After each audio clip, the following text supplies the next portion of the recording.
Welcome to SAG Infotech. In this video tutorial, I will tell you how to import the data from Busy Excel through our software.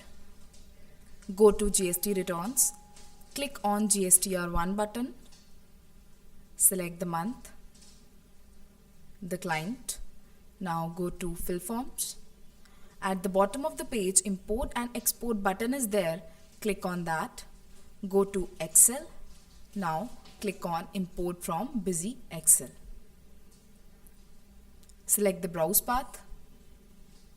Select the file. Click on Open. Now click on Get Data. As the importing is in process, the imported data will be on a temporary mode. Now to import the data in the software, select the option and click on Import. Import is complete.